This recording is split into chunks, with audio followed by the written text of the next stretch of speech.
Singing that song. Listen to me real quick. Fellow democracy warriors, we stand in a defining moment. Our democracy built on liberty, justice, and power to the people is under siege. Donald Trump is quickly becoming an authoritarian, consolidating power for a billionaire oligarchy. This isn't a right versus left fight. It's an up and down battle, the people against the elite who seek to crown themselves kings. They pit us against each other, left versus right, to detract us from their relentless grab for wealth and control. Today we vow to see through their tactics and fight back peacefully to take back our USA. Theirs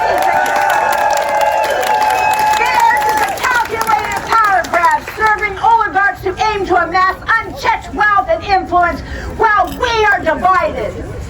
Trump has invoked a 1798 law to deport young immigrants without trial, defying judges who resist. He's sending the military to try to promote violence from peaceful protesters in our cities, silencing our voices. He's banned reporters, defunded universities for independent thought, and pushed to control the DOJ and FBI to target his enemies. From his political detractors to activists like us.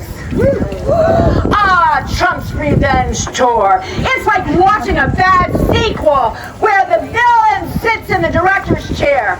He's turned payback from campaign bluster into a full-time executive hobby, targeting everyone for perceived disloyalty to him and just critical of him, like prosecutors, journalists, universities, even fundraising platforms, raking in $1.2 billion in settlements from those too scared to fight back.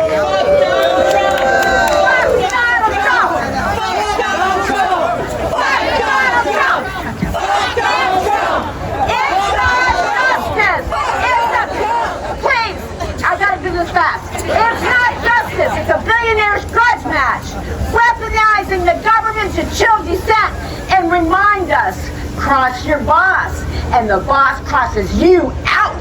He's a dick. The oligarchs' goal is clear: to reshape America into a system where they hold permanent dominance. They hoard wealth.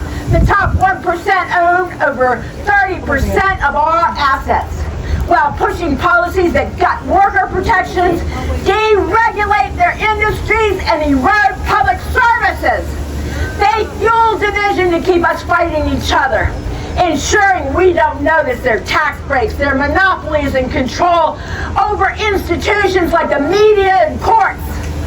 Scholars call this competitive authoritarianism. Elections persist, but the system bends to one man and his elite allies.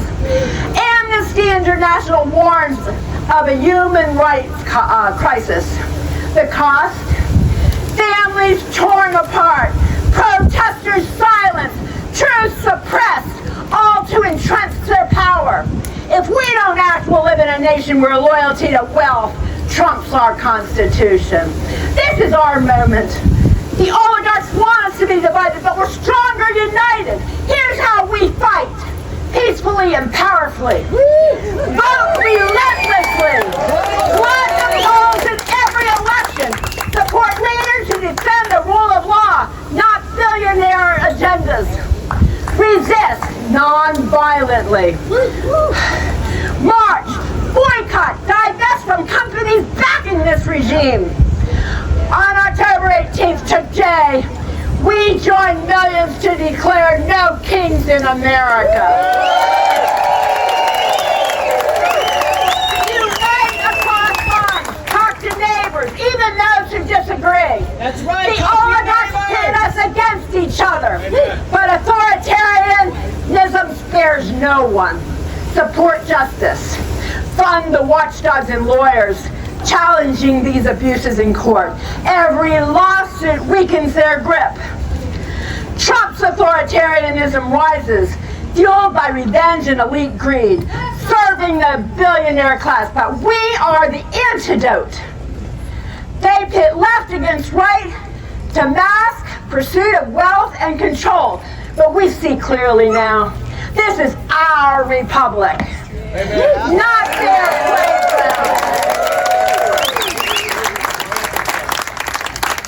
Let's flood the streets, ballots, and courts with our voices. Up versus down, the people versus the oligarchs. We will prevail peacefully for our children and our Constitution. The strong regime, they believe that if it can overwhelm us with atrocities and threats, we'll surrender our rights without fighting for them. But we, the people, won't back down. We will rise up. At each of our rallies, I need to remind you that if the 2026 election goes bad, by either the military confiscating the election machines to prevent election fraud from the left, or by any other means, we need to be prepared to do a peaceful march on Washington by the millions. After today, we will have over half of our necessary 3.5% of the population ready to do just that. Remember, it takes 3.5% of us to accomplish our goals. I'm getting close to the end. This means that each of us must leave our comfort zones and grow a huge pair. We will need to surround the White House, the Capitol, and the Supreme Court and voice our demands. This hurts my heart, but I must ask, if need be, are you ready to do it?